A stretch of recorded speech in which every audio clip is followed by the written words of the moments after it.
Soviet Union, two superpowers with enough weaponry to destroy the world 20 times over faced off. Everybody's got a nuke in their pocket. One spark would set it off. That spark would come in the autumn of that year. 100 meters. The world held its breath as 4 Soviet submarines armed to the teeth with nuclear weapons set off for Cuba, while the U.S. Atlantic Fleet went on the hunt. We were looking toward Russia and seeing a country that wanted to destroy us. I call upon Chairman Khrushchev to halt and eliminate this clandestine, reckless, and provocative threat to world peace. During these few days, the survival of the world as we know it depended on 3 individuals under enormous pressure. Sir! Load a special weapon. But just how close the world came to complete destruction during those dark October days has only recently come to light. I had a written order that I could release it. And if there was an order to fire the torpedo, I would do it without a second thought. The idea that a sub-commander could launch World War III was yet another layer of the ultimate danger. I now believe that it could have meant the end of humanity. This is the story of how one man pushed the world to the brink of destruction and how another saved us all from nuclear apocalypse. It's better than fiction.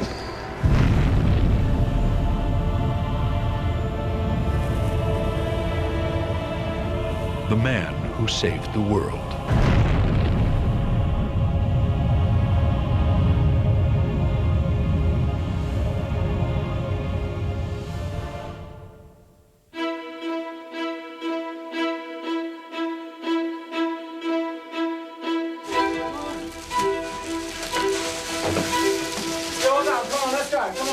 At a top-secret naval base in the Arctic Circle, 4 Soviet submarines prepare for a mission known only to a handful of Communist Party officials. The men on board have no idea where they're being sent. When we were at the base, we were preparing for the voyage. Where exactly? That kind of information they didn't tell us, only that it would be out at sea.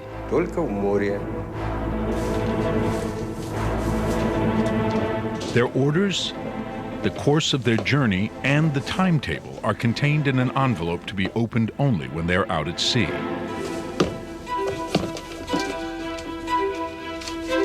Valentin Savitsky is the commander of one of the subs, B-59, and until he opens his orders, the destination remains a mystery.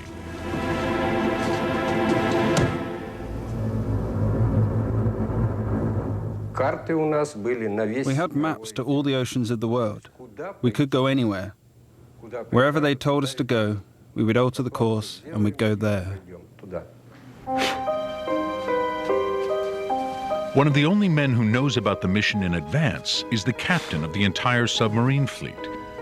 He will also be making the journey on board sub B-59.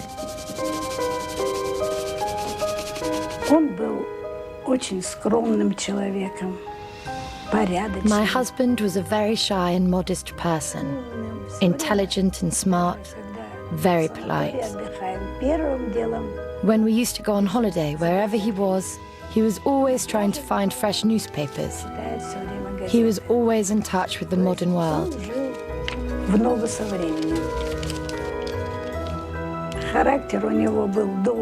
His character was very kind and calm. He was a real human being. And like many submariners, he has his own rituals. Well, I don't know whether to call it a superstition, but one day when I came home, there was a smell of paper. I asked, what was going on? Did something burn in the house? No, he replied, I've just burned all our letters. Why, I asked with tears in my eyes. He replied that if you keep the letters, then that is bad luck. And luck is something Vasily Arkhipov will rely on. He will be part of an operation that will bring the world to the very brink of complete and utter destruction.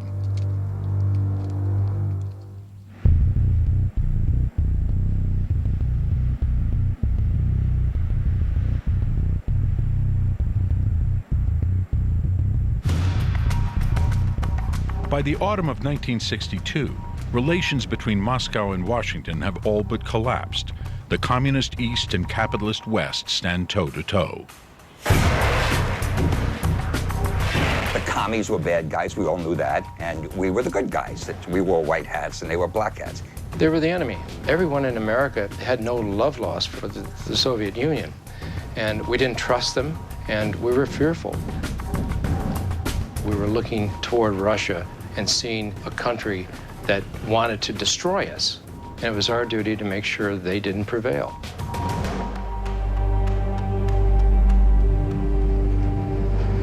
The Americans, for the first time, felt vulnerable. And you had the beginning of the backyard bomb shelter craze, where people in the leafy suburbs of Washington, D.C. were building bomb shelters back in their backyard and stocking it with canned goods. And they were teaching school kids how to duck and cover under their desks. There was a level of paranoia. Kennedy's administration has stationed missile arrays in Turkey and Italy that are capable of destroying the people of Moscow in 16 minutes.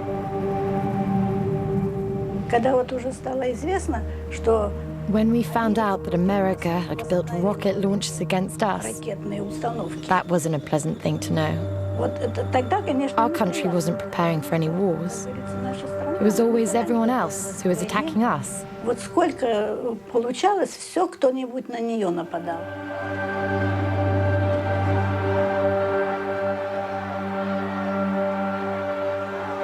Adding to the tension is the revolution in Cuba.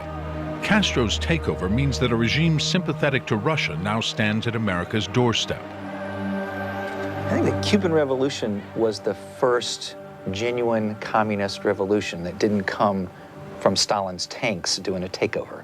So the old commies in Moscow looked at the young commies in Cuba and said, yeah, right, the new generation, this is great. Throughout 1962, the Soviet Union secretly smuggled 42 mid-range nuclear missiles into Castro's Cuba using commercial shipping. But with no proof, the Americans can only air their suspicions at a UN meeting. Do you, Ambassador Zorin, deny that the USSR has placed and is placing medium and intermediate range missiles and sites in Cuba?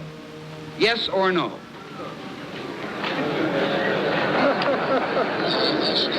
You will have your answer in due course. I'm prepared to wait for my answer until hell freezes over, if that's your decision. If you have your missiles in Turkey, we have our missiles in Cuba. And that was the game.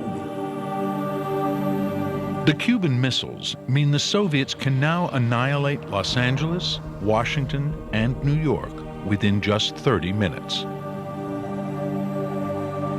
And Russia does not intend to stop there.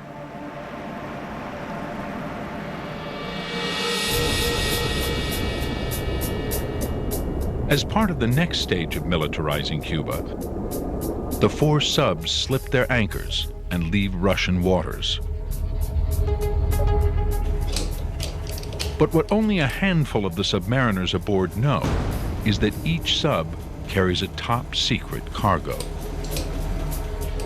Except for the weapon officers and commanders, nobody else was allowed to go in there. The commander, second in command, special officer, nobody else was allowed in this room.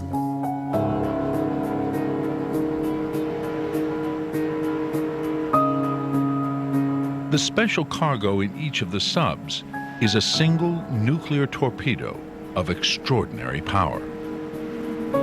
Weapons with the same strength as the bomb dropped on Hiroshima. At that period of time, it was called special weapon. Not nuclear torpedo, but special weapon. At that time, we couldn't even imagine a nuclear torpedo. The commander of each of the 4 submarines has permission to act without Moscow's order. Rurik Ketov was commander of one of the other subs. I had a written order that I could release it. And if there was an order to fire the torpedo, I would do it without a second thought. For the first time in life, a commander of a submarine had a nuclear weapon and had the authority to fire the missile on his command. Each sub must follow a strict safety protocol. Ah, good. Maslenikov, your key. The nuclear torpedo can only be launched if both the sub's captain and its political officer are in agreement. Each has one half of a key that, when joined, will unlock the firing mechanism. A signal is then transmitted to the torpedo bay. All correct, sir. On this voyage, the B-59 requires an additional step. Vasily Arkhipov, the head of the fleet, has the power of veto. Thank you. If these three men agree, they can unleash Armageddon.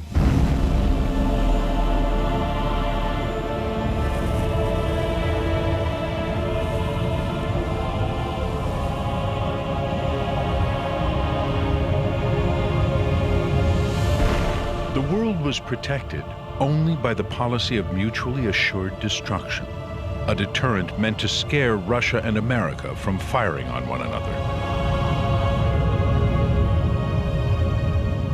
It means that if we have the capability of wiping out every meaningful target in the Soviet Union, and they have the capability of wiping out every meaningful target in our country, that we both launch our missiles at the same time, and both countries are destroyed. One single Soviet nuclear torpedo would trigger a response from the Americans, leading to a cascade of destruction.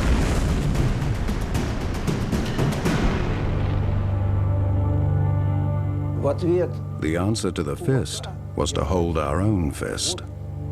That's how it was. Everybody's got a nuke in their pocket. One spark would set it off.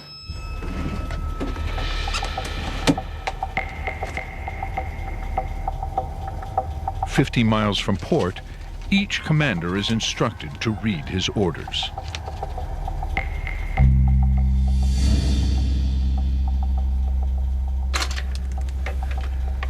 Comrades, we have been asked to take part in a special mission for the Soviet Union.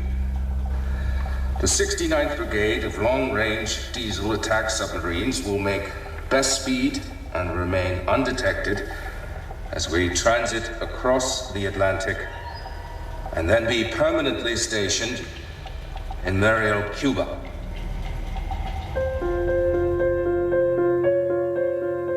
Under their orders, the submariners will travel 7,000 miles from the safety of the Arctic Ocean, past Scandinavia and Iceland, south into the Caribbean, where they will reinforce the secret Soviet forces in Cuba. Only 90 miles from mainland America. The plan is for these 4 submarines to serve as the vanguard of a Soviet force that will make Cuba one of the most militarized places on Earth. Of course, if I knew he was going there, to Cuba, I'd be 100 times more worried. This is a most important mission, assigned by the party and the government. I am sure we will accomplish it. I rely upon it.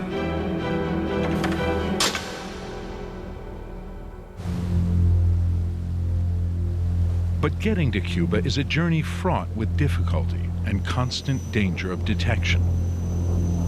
Hunting them will be the most advanced fleet of American sub-hunters.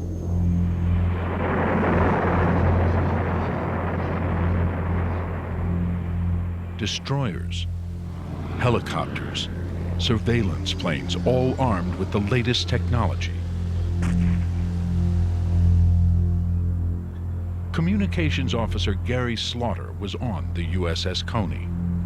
Starting in 1952, America had invested billions, maybe trillions of dollars in beefing up its anti-submarine warfare capability. And the only enemy that we were trying to suppress and confront and defeat was the Soviet Union. We could not have been better prepared for their decision to bring those submarines to Cuba. 2 weeks after leaving home, the 4 Russian subs safely reached the mid-Atlantic without incident. They have made it more than halfway to Cuba undetected and without arousing the suspicions of the Americans.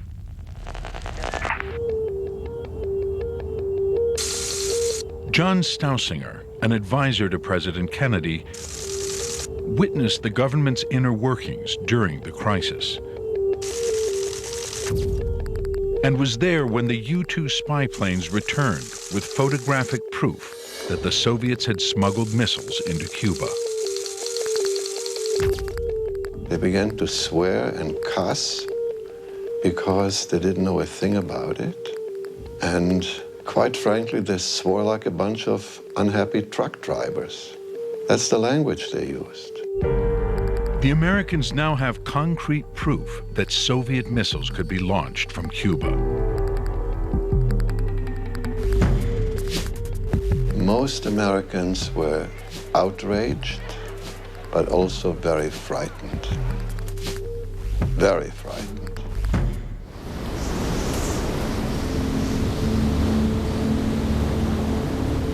On October 14th, the weather starts to change. Hurricane Ella begins forming in the Caribbean. It will be the biggest storm of the season. At that moment, the Atlantic was very disturbed, a storm after a storm. The waves were going up to 5 to 7 meters, and the wind was making it even worse. But the ship sits low in the water, up to 5 meters high, and it was completely covered by the waves. We were going through with the hatch closed, because if you open it, the water will get in immediately. The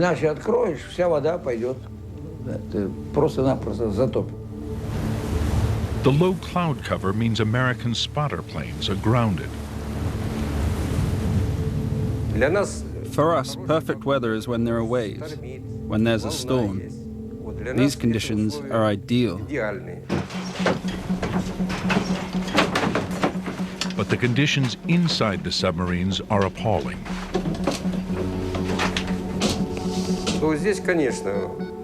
During this storm, we just couldn't stand on our feet. In conditions like this, you have to put your legs against the bulkhead and keep your back pressed against the fittings, just to keep yourself stable.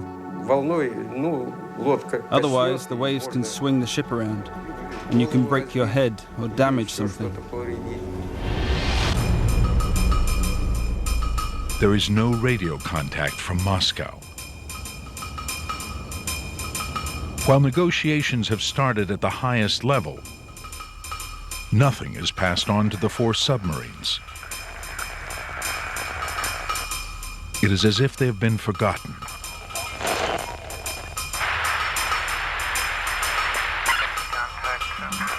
And then, on the 15th of October, Naval Command in Moscow finally makes contact.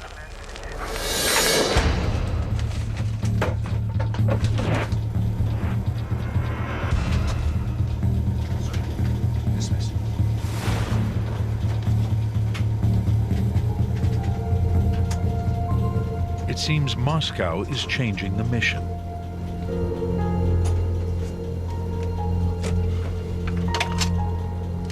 Comrades, we have just received word from Moscow. Some new orders. We are to be stationed in the Sargasso Sea until advised otherwise.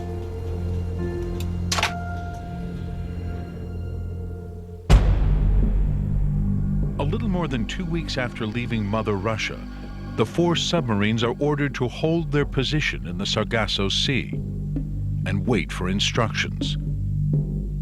But more time at sea means more chances for the Americans to find them.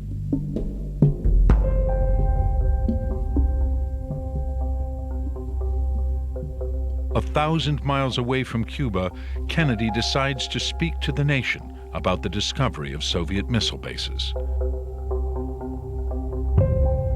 shall be the policy of this nation to regard any nuclear missile launched from Cuba against any nation in the Western Hemisphere as an attack by the Soviet Union on the United States, requiring a full retaliatory response upon the Soviet Union.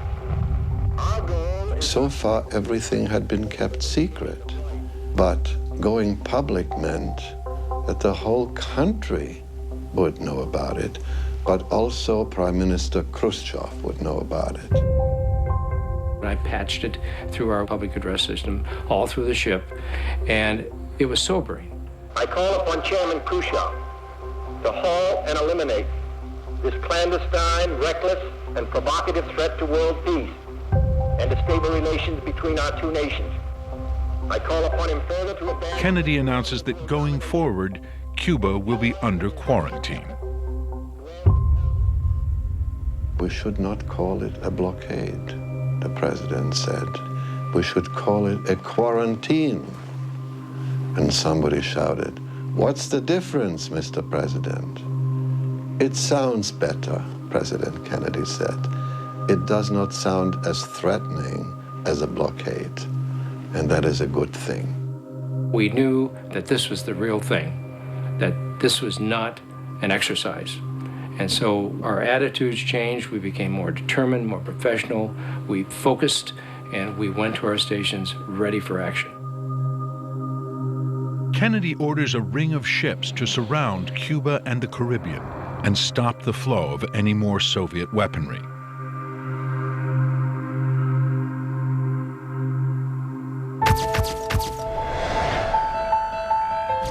News that the Soviets smuggled nuclear weapons into Cuba explodes across the nation. I'd hate like heck to see us go to war, but if it's necessary to prevent a nuclear war, I think the action has to be taken at this time. Well, I think it's high time we stopped Russia from having things her own way. I know that some action should be taken. At the time, I was a school kid in 3rd grade in Ellisville, Mississippi. They had me go under my desk multiple times that week in October 1962 because we were within range of those medium-range missiles from Cuba. But the rising tensions are not reported in Russia. Life continues as normal.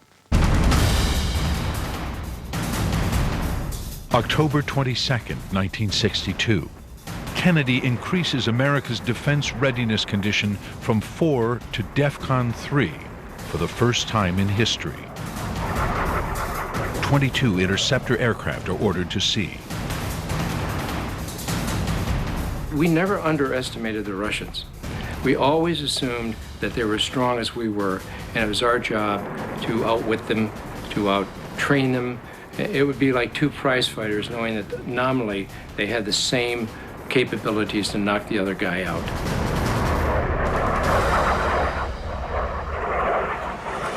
Below the waves, the crew of B-59 has been away from home for 3.5 weeks.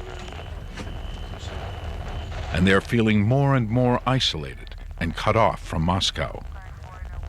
Radio operator Vadim Orlov would later describe the situation to Tom Blanton at the U.S. National Security Archives. They weren't getting communications from Moscow. They were listening to Miami radio stations. The Washington Post says this morning that Russian military attachés at a Soviet embassy. On Miami radio, the stories are about impending U.S. invasion of Cuba. On Miami radio, it's descriptions of the flotilla offshore. It's descriptions of total mobilization. NBC Radio News on the Hour, brought to you by Total. American radio even speculates that there might be enemy submarine activity in the area. We could not get any contact with Moscow, and we had no idea what was going on. Everything I knew and everything I did was by listening to Kennedy on the radio. Kennedy. Keep listening.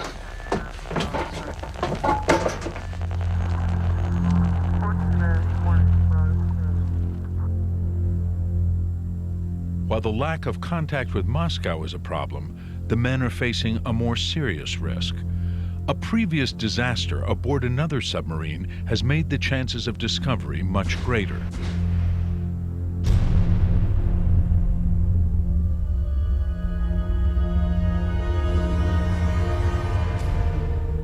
A year before, a nuclear reactor on board the sub K-19, one of the first Russian nuclear subs, failed catastrophically. 8 men died from radiation poisoning as they tried to fix the problem. Vasily Arkhipov was aboard the K-19 and witnessed the disaster. He must have really felt it. He'd seen what radiation had done to people.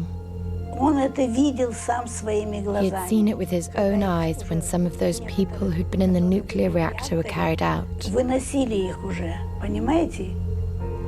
It was a tragedy, a real tragedy. This tragedy was the reason that we would say no to nuclear war.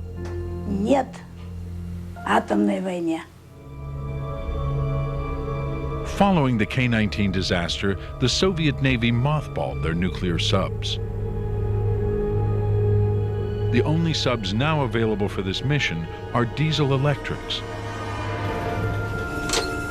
And diesel electrics must surface to charge their batteries. Batteries are down to 20%. Begin preparations to surface. But despite the shortcomings of their equipment, the captains of the Soviet subs have one trick up their sleeves. They can perform magic and make a 330-foot steel hulk just disappear. The oceans are naturally broken down into layers of different temperatures, and these different layers break up the speed of sonar waves, making submarines impossible to track. The ocean is never consistent in its temperature. If you took a thermometer and you swam down to the bottom of the sea, as you would go down, you would notice that the temperature changes. These are known as isothermal layers, and diving underneath one makes a sub harder to track. Dive 100 meters. As anti-submarine warfare hunters, we were always focused on the thermal conditions of the water. A cool layer of water has a different density than a warmer layer. A sonar ping literally bounces off the line between the two. It's the most difficult thing to deal with when you're in the anti-submarine warfare business. If a submarine can get below that thermal layer, they're better off hiding under there. 85% of the entire Atlantic fleet is now on the hunt for any vessel that might attempt to break Kennedy's blockade.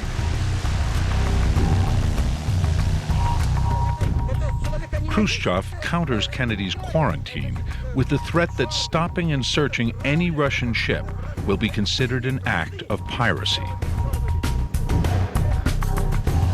40 destroyers, 4 aircraft carriers, and 358 aircraft are now effectively hunting for any Soviet vessel that might be smuggling weapons.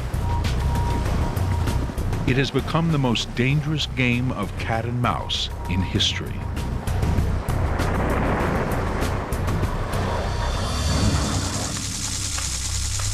On October 24th, Kennedy pushes America's war readiness alert up to DEFCON 2. According to these ratings, the next stop is nuclear war.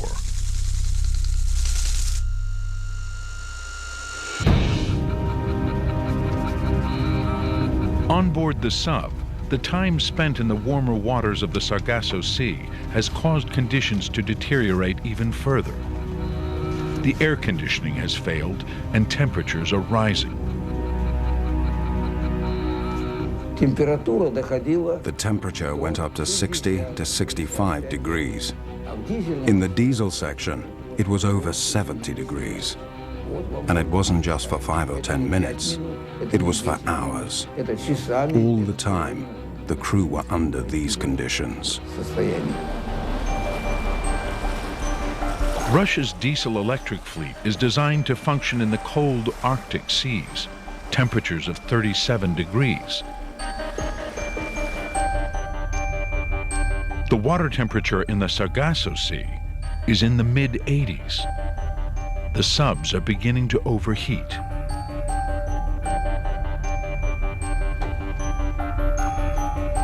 The coolest part of the sub is at each end by the torpedo pods. There it is only around 110 degrees. Crew members are allowed there for short periods of time.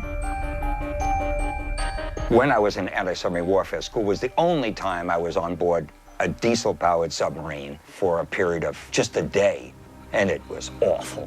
It's a stink of diesel oil and the smell of acid from the batteries and stuff like that. And we were out just for the day, and it was quite enough for me, thank you. Rations are diminishing. Each man is limited to a single glass of water per day. The radio operator of B-59, Vadim Orlov, told his story to the U.S. National Security Archive in the years before his death. Orlov was describing the terrible conditions on these submarines, that they were not made for warm waters, and they were terrible equipment that should never have been deployed. And it was a height of recklessness to send this equipment off with nuclear capacity. What man in his right mind would send a diesel submarine on that kind of mission? Only a madman. Only someone who doesn't know the situation at all. And still, a week after arriving in the Sargasso Sea, B-59 has not received any new orders from Moscow. The daily routine consists of staying hidden from American sub-hunters.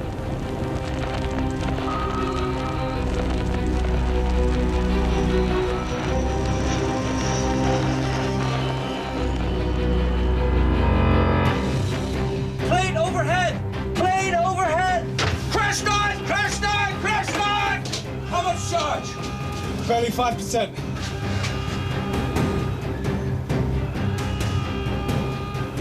It's only 6 hours. That's your room. Can you confirm the charge? The charge! Emergency dive, if you are surfaced, takes about 30 seconds. Part of the ship takes on water, and the ship practically sinks like a rock till a certain depth.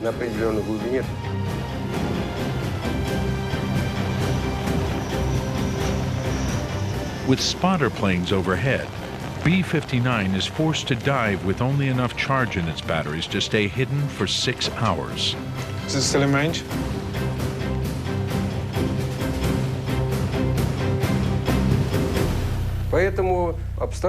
That's why the situation was getting harder, and we couldn't charge our batteries anymore. The sailors on B-59 have no idea whether their cover has been blown. But back in Washington, communication systems explode into life. The sub has been spotted. We had so many weapons and so many sonars. He was like a rabbit inside a small cage, and 15 of us hounds outside the cage, and 15 hawks above the cage. That rabbit was dead.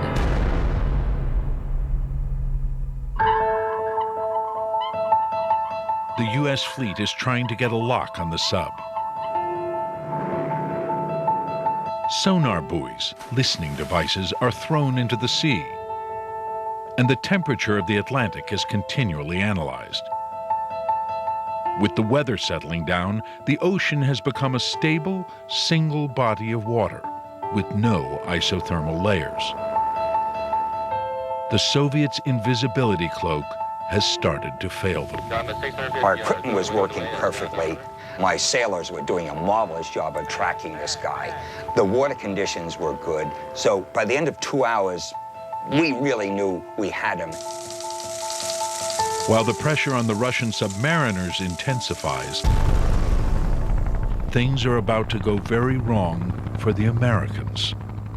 I remember seeing an aide come into the Oval Office, and the aide whispered into the president's ear.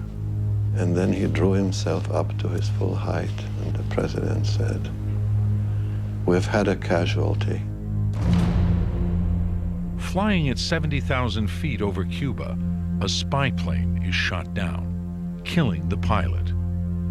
President Kennedy turned visibly white. He got pale. It was an act of war. Pilot kill.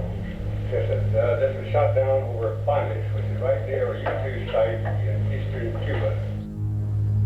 The missile fired is one of those secretly supplied to Castro by the Soviets. Well, this is much of an escalation by them, isn't it? Major Rudolf Anderson is the first person to die in the conflict. All-out war is now a step closer.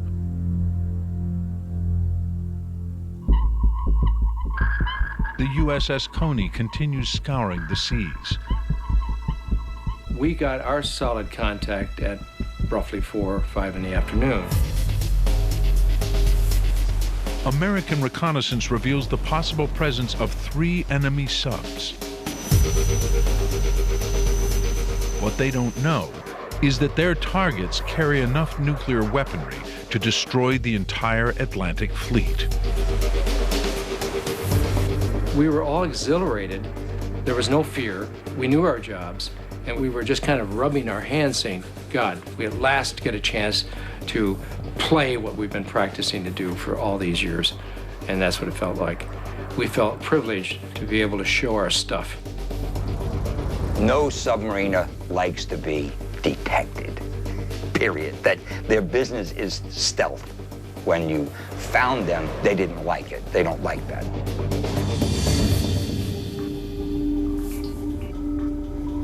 As the men of B-59 suffer in the heat, the sub has little power left to escape the world's most advanced naval fleet.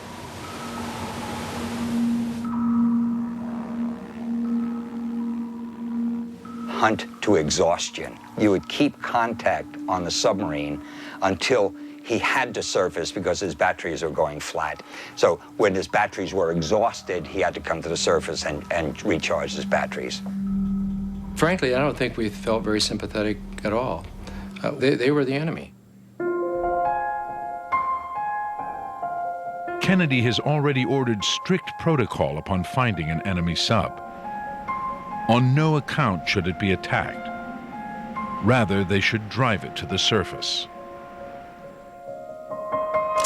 It is a unique exact situation. We have depth charges that have such a small charge that they can be dropped and they can actually hit the submarine without damaging the submarine. They're practice depth charges. I think we ought to wait on that today, because we don't want to have the first thing we attack is the Soviet submarine. Kennedy sends a message to Moscow. His Navy will now attempt to surface a Soviet sub. But Kennedy doesn't have the whole story. Moscow has had no contact with her subs. We could only guess what was going on by watching what the Americans were doing. Only by what we saw could we judge what was going on. Is there a war? What's happening? The sub-hunters have sonar devices capable of generating extreme localized sounds. The sonar itself is like a big speaker, like you have in your house. Our sonar could essentially be used as an offensive weapon. It was like there were 5 huge men pounding on the barrel. And every destroyer in any close proximity, and there were 3 or 4 sort of circling around us, were doing the same thing. It's got to drive them crazy.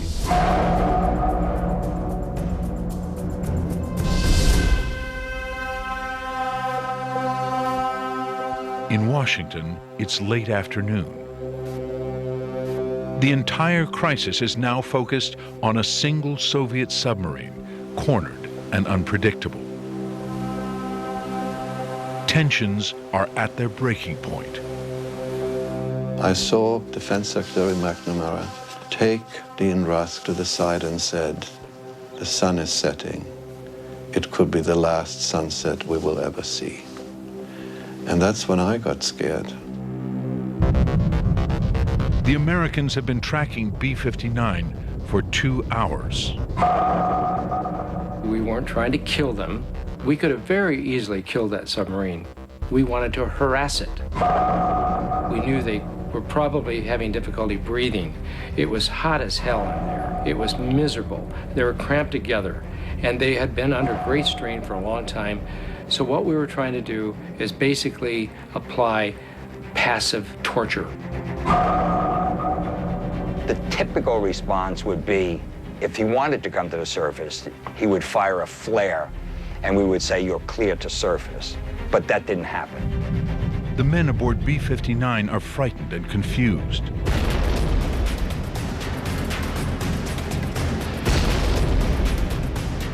With no new orders in over a week, B-59 has no idea the depth charges are meant as a warning. We dropped the 5 practice depth charges to invite the submarine to come to the surface. There is a specific signal that we have, and that is 3 explosions, grenade explosions, which means you have to surface. I don't know what the Americans were doing, but it wasn't 3. The American signal to surface is different from the Russians. Any word from Moscow? Communications have completely broken down.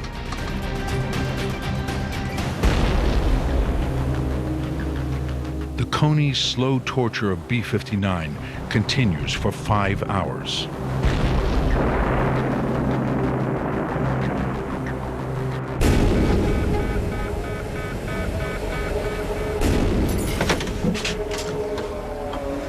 We can't do anything until we hear from Moscow. Leonenko, get to the bridge.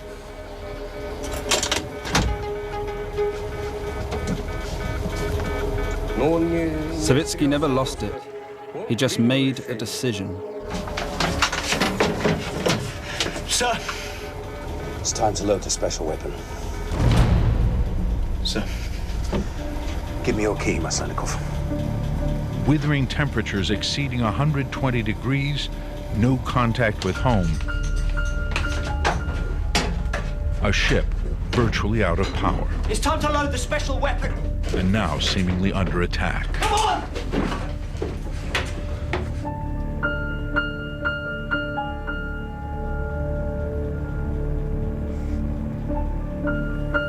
We will sink all the fleet, but we will not humiliate Russia.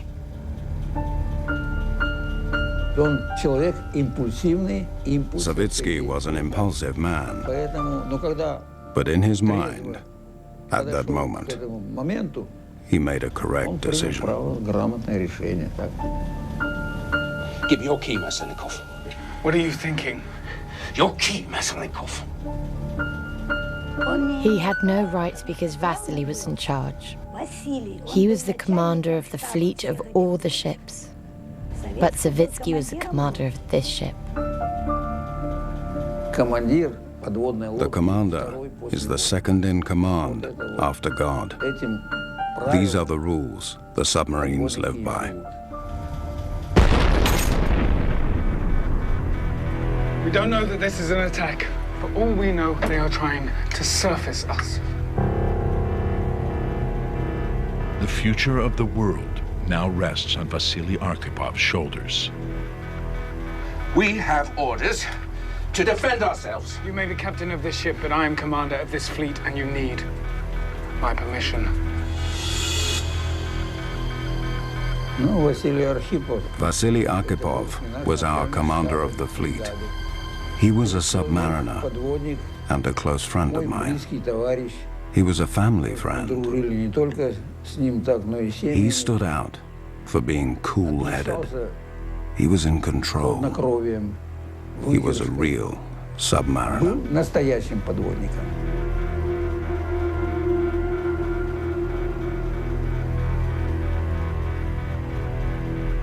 Two of us have agreed.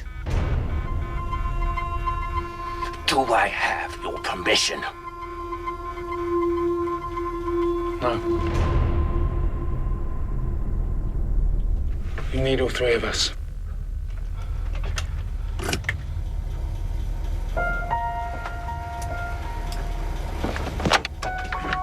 Он знал, что это безумие.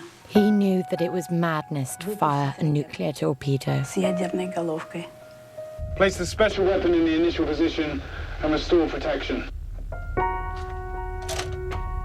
И тем более, что он уже сам пережил. And especially that he lived through that and saw it. Поэтому он даже не сомневался. He didn't hesitate to say no. Сказать нет. God only blessed the man because what would have happened after that? We would have been in a nuclear war with Soviet Russia, and there would perhaps not be a world.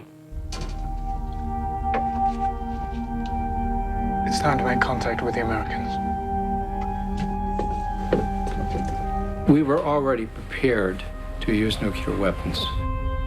We had all of our strategic aircraft ready to fly to Russia, armed with nuclear weapons. So there was no doubt in my mind that we would have had a nuclear exchange with the Russians if their nuclear ballistic missiles worked. Their cover blown, the ordeal for the men of B-59 is finally over. Each takes time to leave the sub and breathe fresh air. We were steaming very close to the submarine. He was on the port side, the left side of the ship, in the dark with the night lights on. It was about, I would say it was about midnight when I finally got up there to have a look at him.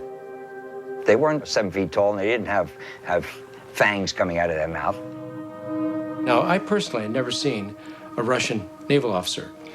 As far as I was concerned, he was from Central Casting, dour, squatty-faced, and he looked pretty mean, actually.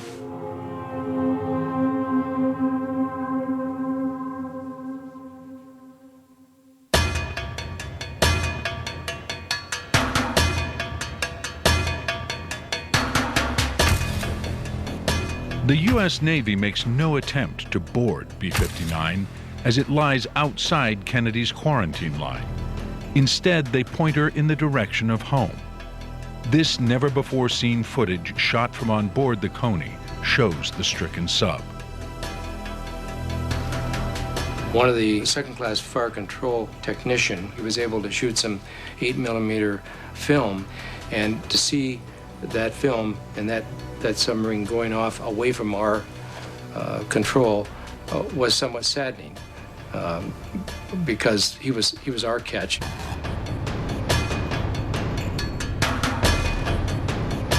Only one of the 4 subs escaped detection, and none of the others came close to firing on the Americans.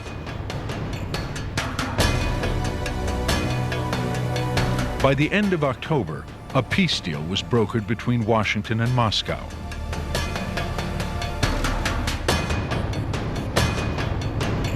At the beginning of November, Russian missiles hidden under tarpaulins were filmed being withdrawn from Cuba.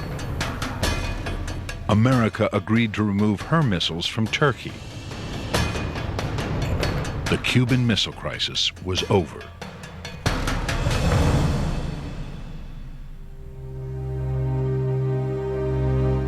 But for the submariners arriving home, there was disgrace. What heroism, what duty they fulfilled to go halfway across the world and back and survive. And they were treated really shabbily. In fact, I think one of the Soviet admirals told the commanders, it would have been better if you'd gone down with your ship. Extraordinary. It would have been better had they drowned. You see, this is what they call a welcome. That's why Vasily didn't like talking about it. He felt they hadn't appreciated what they'd gone through. When I asked him about it, he said, "That's enough."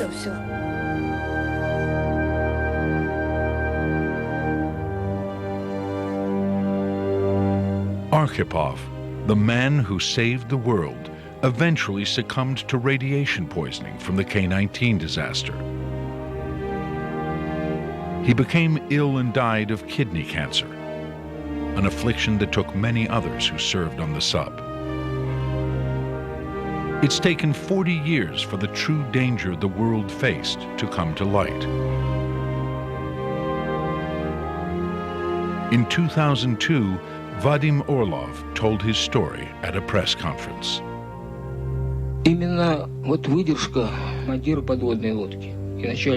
Before this, no one had any idea the subs were even armed with atomic weapons, let alone that the actions of a single man prevented one from being launched. На Кубе в честь 40-летия вот этого Карибского кризиса In Cuba, in honor of the 40th anniversary of the crisis, министр people обороны gathered. Америки There was the American Minister of Defense, McNamara. There were representatives from Russia. Вот там и решался And they were all talking about that. And they said that the person who prevented a nuclear war was the Russian submariner Vasily Arkhipov. Василий Архипов. I was proud, and I am proud of my husband. Всегда. Always. Make Wednesdays your destination for exploration. First, travel to the tundra, home of the snowy owl on Nature. Next, Nova defrosts the ultimate time capsule, the 5,000-year-old Iceman. This one find changes what we think about the past. Then, Nova Science Now asks, how smart can we get? I have reshaped my brain through piano lessons. This Wednesday, PBS is your destination for exploration. The iconic moments that have shaped our world. It stretches human history way back. The fine line between fiction and fact. That legend just doesn't stand up against reality. Discoveries that bring the dead back to life. Forensics that create clarity from chaos. The past gets rewritten when science and history collide. Secrets of the Dead.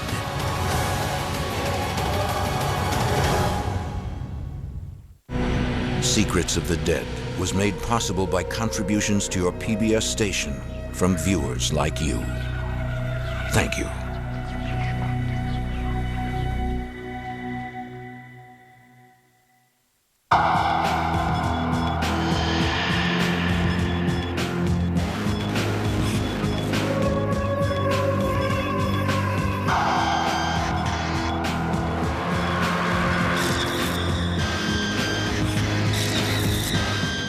The Secrets of the Dead investigation continues online. For more in-depth analysis and streaming video of this and other episodes, visit pbs.org. This Secrets of the Dead episode is available on DVD for $24.99 plus shipping. To order, call 1-800-336-1917.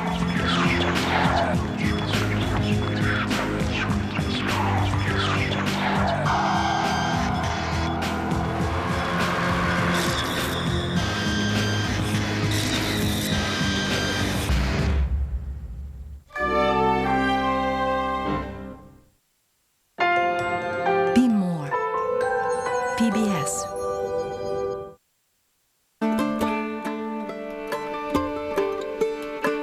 We've been interested for years, Dayton Duncan and I have been interested in years in the Dust Bowl as a subject. And at the heart of it is, this is just a series of good stories. Every storyteller lives for a chance to tell a tale that hasn't been told. This is a huge, significant part of the shared American tale, and we never told it. The people who went through this, first of all, are old now because this took place in the 1930s. So they're pretty hardy folks because they've already lived that long a life.